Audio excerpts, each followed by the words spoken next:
The best fishing knot you can use. How to master the clinch blood knot in 1 minute. To start, pass the line through the eye. Double the line back and form a loop over your finger, passing the tag end through the eye again.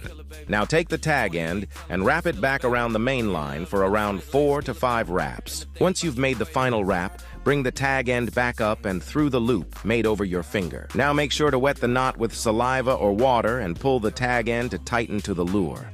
And there you have it, the perfect clinch blood knot. This knot is perfect for attaching terminal tackle and lures.